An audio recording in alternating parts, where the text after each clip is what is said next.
चिट्ठी ते चर्चा लगातार बनी हुई आ। चिट्ठियां का दौर शुरू हो गया कह सकते हैं कि लगातार केंद्र के वलों चिट्ठियां भेजियां जा रही ने। हुण जिहड़ी चिट्ठी भेजी है ਉਹਦੇ ਵਿੱਚ ਕੀ आखिर ਵੀ ਇੱਕ ਤਾਂ ਸਾਰੀਆਂ ਫਸਲਾਂ ਦੀ MSP ਸਰਕਾਰ ਦੇਣ ਨੂੰ ਤਿਆਰ ਹੈ। ਕਾਨੂੰਨੀ ਰਾਈਟਸ ਉਹ ਤੈਅ ਕਰਦੇ ਨੇ, ਖਰੀਦਦੇ ਨਹੀਂ ਹੈਗੇ, ਜਿਹਦੇ ਲਈ ਗ੍ਰਹਿ ਮੰਤਰੀ ਪਹਿਲੋਂ ਮੁੱਕਰ ਕੇ ਵੀ ਜਿਵੇਂ ਪਹਿਲੋਂ ਚੱਲਦਾ ਅਸੀਂ ਚਲਾਵਾਂਗੇ। ਲਿਖਤੀ ਆਸ਼ਵਾਸਨ ਦੇਣਾ ਵਾ, ਉਹ ਪਾਰਲੀਮੈਂਟ 'ਚ ਵੀ ਬੋਲ ਚੁੱਕੇ, ਐਵੇਂ ਬੋਲੇ। ਲਿਖਤੀ ਆਸ਼ਵਾਸਨ ਵੱਡੀ ਗੱਲ ਨਹੀਂ ਹੁੰਦਾ। ਜਿਵੇਂ ਪਹਿਲਾਂ ਚਿੱਠੀਆਂ ਆਈਆਂ ਨੇ, ਪਹਿਲਾਂ ਸਮਝਾਉਣ ਵਾਸਤੇ ਆਈਆਂ ਸੀ ਚਿੱਠੀਆਂ ਕਿ 8 ਭਰੋਸੇ ਦਿੱਤੇ ਸੀ ਜਿਹੜੇ ਤੋਮਰ ਹੋਰਾਂ ਦੇ ਵੱਲੋਂ चिट्ठी भेजी गई सी। 8 भरोसे दिते गए सी लिखती, फिर चिट्ठी भेजी गई कि सद्दा ऐ नहीं लग, हुण फिर तो चिट्ठी ऐ नहीं लग रहा कि अपने ਵੱਲੋਂ ਉਹ ਪੱਲਾ ਝਾੜਦੇ ਹੋਏ ਨਜ਼ਰ ਆ ਰਹੇ कि ਅਸੀਂ ਤਾਂ ਸੱਦਾ ਦੇ ਰਹੇ ਹਾਂ, ਕਿਸਾਨ ਨਹੀਂ ਆ ਰਹੇ। ਜਿਵੇਂ ਪਹਿਲਾਂ ਚਿੱਠੀਆਂ ਆਈਆਂ ਨੇ, ਪਹਿਲਾਂ ਸਮਝਾਉਣ ਵਾਸਤੇ ਆਈਆਂ ਸੀ ਚਿੱਠੀਆਂ ਕਿ 8 ਭਰੋਸੇ ਦਿੱਤੇ ਸੀ ਜਿਹੜੇ ਤੋਮਰ ਹੋਰਾਂ ਦੇ ਵੱਲੋਂ चिट्ठी भेजी गई सी। 8 ਭਰੋਸੇ ਦਿੱਤੇ ਗਏ ਸੀ ਲਿਖਤੀ, फिर चिट्ठी भेजी गई कि सद्दा ऐ नहीं लग, हुण फिर तो चिट्ठी ऐ नहीं लग रहा कि अपने ਵੱਲੋਂ ਉਹ ਪੱਲਾ ਝਾੜਦੇ ਹੋਏ ਨਜ਼ਰ ਆ ਰਹੇ कि ਅਸੀਂ ਤਾਂ ਸੱਦਾ ਦੇ ਰਹੇ ਹਾਂ, ਕਿਸਾਨ ਨਹੀਂ ਆ ਰਹੇ। ਜਿਵੇਂ ਗੱਲਬਾਤ ਹਮੇਸ਼ਾ ਹੀ ਜਿਹੜੀ ਹੁੰਦੀ ਆ ਟੇਬਲ ਟਾਕ ਤੇ ਹੀ ਮੁੱਕਦੀ ਆ ਗੱਲਬਾਤ, ਟੇਬਲ ਟਾਕ ਤੇ ਹੀ ਫੈਸਲੇ ਹੁੰਦੇ ਨੇ। ਹੁਣ ਇਹ ਲੱਗਦਾ ਜਿਵੇਂ ਪਹਿਲਾਂ ਚਿੱਠੀ ਆਈ ਸੀ ਪਰ ਕਿਸਾਨ ਜਥੇਬੰਦੀਆਂ ਨੇ ਕਿਹਾ ਸੀ ਚਿੱਠੀ ਦੇ ਵਿੱਚ ਤਾਂ ਕੁਝ ਨਹੀਂ ਆ, ਜਿਸ ਕਰਕੇ ਚਿੱਠੀ ਨੂੰ ਠੁਕਰਾਤਾ। ਹੁਣ ਇਸ ਚਿੱਠੀ ਤੋਂ ਬਾਅਦ ਕੀ ਲੱਗਦਾ ਕਿ ਕੀ ਫੈਸਲੇ ਹੋ ਸਕਦੇ ਨੇ? ਦੇਖੋ, ਇਹ ਤਾਂ ਹੈਗਾ ਮੀਟਿੰਗ ਦਾ ਵਿਸ਼ਾ, ਇਹ ਤਾਂ ਹਜੇ ਆਪਣੀ ਜਥੇਬੰਦੀ 'ਚ ਵੀ ਤੈਅ ਹੋਣਾ ਵਾ। ਮੈਂ ਜਥੇਬੰਦੀ ਦੀ ਰਾਏ ਦੱਸੂਗਾ, ਮੇਰੀ ਵਿਅਕਤੀਗਤ ਰਾਏ ਕੋ ਮੈਨੇ ਨਹੀਂ ਰੱਖਦੀ। ਬਾਕੀ ਸਾਂਝੀ ਦੂਜੇ ਜਥੇਬੰਦੀਆਂ ਨਾਲ ਰਲ ਕੇ ਇਹ ਅਜੇ ਵਿਚਾਰਨ ਦਾ ਵਿਸ਼ਾ ਵਾ, ਇਹਦੇ ਬਾਰੇ ਹਜੇ ਕੁਝ ਕਹਿਣਾ ਠੀਕ ਨਹੀਂ ਹੈਗਾ। ਦੇਖੋ, ਇਹ ਤਾਂ ਹੈਗਾ ਮੀਟਿੰਗ ਦਾ ਵਿਸ਼ਾ, ਇਹ ਤਾਂ ਹਜੇ ਆਪਣੀ ਜਥੇਬੰਦੀ 'ਚ ਵੀ ਤੈਅ ਹੋਣਾ ਵਾ। ਮੈਂ ਜਥੇਬੰਦੀ ਦੀ ਰਾਏ ਦੱਸੂਗਾ, ਮੇਰੀ ਵਿਅਕਤੀਗਤ ਰਾਏ ਕੋ ਮੈਨੇ ਨਹੀਂ ਰੱਖਦੀ। ਬਾਕੀ ਸਾਂਝੀ ਦੂਜੇ ਜਥੇਬੰਦੀਆਂ ਨਾਲ ਰਲ ਕੇ ਇਹ ਅਜੇ ਵਿਚਾਰਨ ਦਾ ਵਿਸ਼ਾ ਵਾ, ਇਹਦੇ ਬਾਰੇ ਹਜੇ ਕੁਝ ਕਹਿਣਾ ਠੀਕ ਨਹੀਂ ਹੈਗਾ। ਪਰ ਵਿਰੋਧੀ ਧਿਰਾਂ ਹਜੇ ਵੀ ਸਾਰਥਕ ਰੋਲ ਜੋ ਵਿਰੋਧੀ ਧਿਰ ਨੂੰ ਕਰਨਾ ਚਾਹੀਦਾ ਹੈ ਹੀ ਨਹੀਂ ਉਹਨਾਂ ਦਾ, ਜੋ ਹੀ ਲੱਗਦਾ। ਭਾਵੇਂ ਪੰਜਾਬ ਵਾਲਾ ਅੰਦੋਲਨ ਵਿਰੋਧੀ ਧਿਰ ਦੇ ਸਿਰ ਤੇ ਨਹੀਂ ਹੈਗਾ, ਉਹ ਜੋ ਵੀ ਕੁਝ ਕਰਨਗੇ ਆਪਦੀ ਫਾਇਦੇ ਲਈ ਕਰਨਗੇ।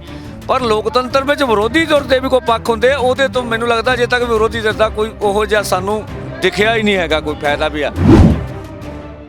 ਸਤਿ ਸ੍ਰੀ ਅਕਾਲ, ਤੁਸੀਂ ਦੇਖ ਰਹੇ ਹੋ D5 ਚੈਨਲ ਪੰਜਾਬੀ ਤੇ ਮੈਂ ਹਾਂ ਇਮਰਾਨ ਖਾਨ। ਇੱਕ ਵਾਰ ਫਿਰ ਤੋਂ ਜੁੜੇ ਹਾਂ ਸਿੰਘੂ ਬਾਰਡਰ ਤੋਂ। ਅਸੀਂ ਵੱਡੀ ਖਬਰ ਤੁਹਾਨੂੰ ਦਿਖਾਉਣ ਜਾ ਰਹੇ ਹਾਂ। ਵੱਡੀ ਖਬਰ ਆ ਰਹੀ ਆ ਕਿ ਕੇਂਦਰ ਸਰਕਾਰ ਦੇ ਵੱਲੋਂ ਫਿਰ ਤੋਂ ਕਿਸਾਨਾਂ ਦੇ ਨਾਲ ਗੱਲਬਾਤ ਕਰਨ ਦੇ ਲਈ ਇੱਕ ਚਿੱਠੀ ਭੇਜੀ ਹੈ। ਪਹਿਲਾਂ ਵੀ ਕੇਂਦਰ ਸਰਕਾਰ ਲਗਾਤਾਰ ਅਜਿਹੀਆਂ ਚਿੱਠੀਆਂ ਭੇਜ ਚੁੱਕੀ ਹੈ। ਬੀਤੇ ਦਿਨ ਵੀ ਕਿਸਾਨਾਂ ਦੇ ਵੱਲੋਂ ਉਸ ਚਿੱਠੀ ਨੂੰ ਠੁਕਰਾਇਆ ਗਿਆ ਸੀ ਤੇ ਹੁਣ ਮੁੜ ਤੋਂ ਕੇਂਦਰ ਸਰਕਾਰ ਦੇ ਵੱਲੋਂ ਇੱਕ ਚਿੱਠੀ ਭੇਜੀ ਗਈ ਹੈ। ਸਾਡੇ ਨਾਲ ਗੱਲਬਾਤ ਕਰਨ ਦੇ ਲਈ ਕਿਸਾਨ ਮਜ਼ਦੂਰ ਸੰਘਰਸ਼ ਕਮੇਟੀ ਦੇ ਸੂਬਾ ਜਨਰਲ ਸਕੱਤਰ ਸਰਵਣ ਸਿੰਘ ਪੰਧੇਰ ਨੇ, ਉਹਨਾਂ ਦੇ ਨਾਲ ਗੱਲਬਾਤ ਕਰਦੇ ਹਾਂ। ਪੰਧੇਰ ਸਾਹਿਬ, ਚਿੱਠੀ ਤੇ ਚਰਚਾ ਲਗਾਤਾਰ ਬਣੀ ਹੋਈ ਆ। ਚਿੱਠੀਆਂ ਦਾ ਦੌਰ ਸ਼ੁਰੂ ਹੋ ਗਿਆ ਕਹਿ ਸਕਦੇ ਹਾਂ ਕਿ ਲਗਾਤਾਰ ਕੇਂਦਰ ਦੇ ਵੱਲੋਂ ਚਿੱਠੀਆਂ ਭੇਜੀਆਂ ਜਾ ਰਹੀਆਂ ਨੇ। ਹੁਣ ਜਿਹੜੀ ਚਿੱਠੀ ਭੇਜੀ ਆ ਉਹਦੇ ਵਿੱਚ ਕੀ ਆਖਿਰ? ਆ ਦੇਖੋ, ਇੱਕ ਤਾਂ ਚਿੱਠੀ ਸਰਸਰੀ ਵੇਖੀ ਆ, ਇਹਦੇ ਤੇ ਜਥੇਬੰਦੀ ਦਾ ਹੱਤਮੀ ਫੈਸਲਾ ਅਜੇ ਵਿਚਾਰਨ ਵਾਲਾ ਵਾ।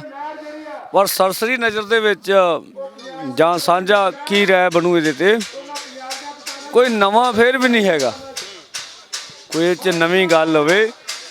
ਜਿਹੜੀ ਗੱਲ ਮੁੱਖ ਮੰਗ ਵਜੋਂ ਉੱਭਰ ਰਹੀ ਆ ਵੀ ਇੱਕ ਤਾਂ ਸਾਰੀਆਂ ਫਸਲਾਂ ਦੀ MSP ਸਰਕਾਰ ਦੇਣ ਨੂੰ ਤਿਆਰ ਹੈ। ਕਾਨੂੰਨੀ ਰਾਈਟਸ ਉਹ ਤੈਅ ਕਰਦੇ ਨੇ, ਖਰੀਦਦੇ ਨਹੀਂ ਹੈਗੇ, ਜਿਹਦੇ ਲਈ ਗ੍ਰਹਿ ਮੰਤਰੀ ਪਹਿਲੋਂ ਮੁੱਕਰ ਕੇ ਵੀ ਜਿਵੇਂ ਪਹਿਲੋਂ ਚੱਲਦਾ ਅਸੀਂ ਚਲਾਵਾਂਗੇ। ਲਿਖਤੀ ਆਸ਼ਵਾਸਨ ਦੇਣਾ ਵਾ, ਉਹ ਪਾਰਲੀਮੈਂਟ 'ਚ ਵੀ ਬੋਲ ਚੁੱਕੇ, ਐਵੇਂ ਬੋਲੇ। ਲਿਖਤੀ ਆਸ਼ਵਾਸਨ ਵੱਡੀ ਗੱਲ ਨਹੀਂ ਹੁੰਦਾ।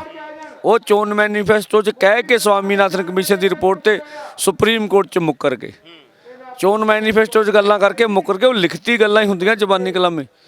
ਸੋ ਕਾਨੂੰਨ ਇੱਕ ਜ਼ਰੀਆ ਹੁੰਦਾ, ਤੁਸੀਂ ਕਾਨੂੰਨ ਨੂੰ ਚੈਲੰਜ ਕਰ ਸਕਦੇ, ਸਰਕਾਰ ਪਾਬੰਦ ਹੁੰਦੀ ਆ, ਉਹਦੇ ਲਈ ਕੋਈ ਜ਼ਿਕਰ ਨਹੀਂ। ਸਗੋਂ ਇਹ ਚਿੱਠੀ 'ਚ ਅਸੀਂ ਜੋ ਸਰਸਰੀ ਵੇਖਿਆ ਵੀ ਤੁਸੀਂ ਨਵੀਂ ਮੰਗ ਚੁੱਕ ਰਹੇ ਜੇ, ਤੇ ਅਸੀਂ ਚਲੋ ਉਹਦੇ ਤੇ ਵੀ ਗੌਰ ਕਰਨ ਨੂੰ ਤਿਆਰ ਹਾਂ। ਉਹ ਜਦੋਂ ਇਹ ਗੱਲ ਉਹਨਾਂ ਨੇ ਲਿਖ ਦਿੱਤੀ ਹੈ ਵੀ ਨਵੀਂ ਮੰਗ ਤੁਸੀਂ ਚੁੱਕੋ ਨਾ, ਇਹ ਮਤਲਬ ਇਹਨੂੰ ਇਹ ਮੰਗ 'ਚ ਨਹੀਂ ਸ਼ਾਮਲ ਕਰ ਰਹੇ ਸਾਰੀਆਂ ਫਸਲਾਂ ਦੀ ਖਰੀਦ ਵਾਲੀ ਗੱਲ, ਜਦ ਕਿ ਅਸੀਂ ਪਹਿਲੇ ਦਿਨ ਤੋਂ ਕਹਿ ਰਹੇ ਹਾਂ। ਸਰਸਰੀ ਜੀ ਇਹ ਨਜ਼ਰ ਆਈ ਆ। ਬਾਕੀ ਉਹ ਜੀ ਅਸੀਂ ਜਿਹੜੇ ਤੁਸੀਂ ਮੁੱਦੇ ਤੁਹਾਨੂੰ ਲਿਖੇ ਆ, ਅਸੀਂ ਸਾਰਿਆਂ 'ਤੇ ਗੱਲਬਾਤ ਕਰਨ ਨੂੰ ਤਿਆਰ ਹਾਂ। ਫਿਰ ਪਿਛਲੇ ਜ਼ਿਕਰ ਆ ਗਏ ਵੀ ਪਹਿਲੋਂ ਵੀ ਅਸੀਂ ਖੁੱਲ੍ਹੇ ਦਿਲ ਨਾਲ ਤੁਹਾਡੇ ਨਾਲ ਗੱਲ ਕੀਤੀ ਆ, ਤੋ ਖੁੱਲ੍ਹੇ ਦਿਲ ਦਾ ਬਣਿਆ ਕਿ ਨਤੀਜਾ ਤਾਂ ਕੋਈ ਨਿਕਲਿਆ ਨਾ। ਸੋ ਜਿਹੜੀ ਗੱਲ ਸੁਣਨਾ ਚਾਹੁੰਦੇ ਉਹਨਾਂ ਦੀ ਚਿੱਠੀ 'ਚ, ਅਸੀਂ ਖੇਤੀ ਕਾਨੂੰਨਾਂ ਨੂੰ ਵਾਪਸ ਲੈਣ ਵਾਲੀ ਗੱਲ ਜਿਹੜੀ ਆ, ਠੀਕ ਆ, ਉਹਦੇ ਤੇ ਚਰਚਾ ਕਰਨ ਨੂੰ ਤਿਆਰ, ਉਹਦਾ ਕਿਤੇ ਜ਼ਿਕਰ ਨਹੀਂ ਹੈਗਾ। ਪੰਦੇਰ ਸਾਹਿਬ ਜਿਵੇਂ ਪਹਿਲਾਂ ਚਿੱਠੀਆਂ ਆਈਆਂ ਨੇ, ਪਹਿਲਾਂ ਸਮਝਾਉਣ ਵਾਸਤੇ ਆਈਆਂ ਸੀ ਚਿੱਠੀਆਂ ਕਿ 8 ਭਰੋਸੇ ਦਿੱਤੇ ਸੀ, ਜਿਹੜੇ ਤੋਮਰ ਹੋਰਾਂ ਦੇ ਵੱਲੋਂ ਚਿੱਠੀ ਭੇਜੀ ਗਈ ਸੀ, 8 ਭਰੋਸੇ ਦਿੱਤੇ ਗਏ ਸੀ ਲਿਖਤੀ। ਫਿਰ ਚਿੱਠੀ ਭੇਜੀ ਗਈ ਕਿ ਸੱਦਾ, ਐ ਨਹੀਂ ਲੱਗ ਹੁਣ ਫਿਰ ਤੋਂ ਚਿੱਠੀ ਐ ਨਹੀਂ ਲੱਗ ਰਿਹਾ ਕਿ ਆਪਣੇ ਵੱਲੋਂ ਉਹ ਪੱਲਾ ਝਾੜਦੇ ਹੋਏ ਨਜ਼ਰ ਆ ਰਹੇ ਕਿ ਅਸੀਂ ਤਾਂ ਸੱਦਾ ਦੇ ਰਹੇ ਹਾਂ, ਕਿਸਾਨ ਨਹੀਂ ਆ ਰਹੇ। ਯਾਨੀ ਇਹ ਸਹੀ ਆ ਵੀ ਪੱਲਾ ਵੀ ਝਾੜਨ ਵਾਲੀ ਗੱਲ ਹੈ। ਦੂਜਾ ਨੈਸ਼ਨਲ ਮੀਡੀਆ 'ਚ ਜਿਹੜਾ ਪ੍ਰਚਾਰ ਪ੍ਰੋਪੋਗੰਡਾ ਆਪਣੇ ਪੱਖ ਵਾਲਾ ਕਰਨਾ ਵਾ, ਉਹ ਚਿੱਠੀ ਤੋਂ ਬਗੈਰ ਹੋ ਨਹੀਂ ਸਕਦਾ। ਇਹ ਚਿੱਠੀ ਕਰਕੇ ਤਾਂ ਵਾ ਵੀ ਅਸੀਂ ਵੇਖੋ ਕਿੰਨੇ ਸੀਰੀਅਸ ਆ, ਸਾਨੂੰ ਫਿਰ ਲੋਕਾਂ 'ਚ ਦੇਸ਼ ਦੇ ਇੱਕ ਵੱਡੇ ਹਿੱਸੇ 'ਚ ਖਲਨਾਇਕ ਬਣਾ ਕੇ ਵਿਖਾਉਣ ਵਾਲੀ ਸਾਜ਼ਿਸ਼ ਆ ਵੀ ਵੇਖੋ ਇਹੀ ਨਹੀਂ ਮੰਨਣ ਦੇ। ਵੇਖੋ ਤਾਂ ਇਹ ਸਾਡੇ ਤੋਂ ਮਤਲਬ ਇਹ ਵੀ ਚਿੱਠੀਆਂ ਦਾ ਨੂੰ ਵੀ ਇੱਕ ਮੈਨੇ ਨਾ ਹਥਿਆਰ ਵਜੋਂ ਵਰਤਣ ਦਾ ਯਤਨ ਆ ਉਹਨਾਂ ਦਾ, ਭਾਵੇਂ ਪਹਿਲੋਂ ਵੀ ਉਹ ਫੇਲ ਹੋਏ ਆ, ਗਾਂ ਵੀ ਫੇਲ ਹੋਣੇ ਆ। ਸੋ ਜਣੀ ਅਲਜੇ ਵੀ ਛਾਲ ਵਾਲੀ ਨੀਤੀ ਹੁੰਦੀ ਆ, ਉਹਦੇ ਤੋਂ ਸਰਕਾਰ ਪਿੱਛੇ ਨਹੀਂ ਹਟ ਰਹੀ।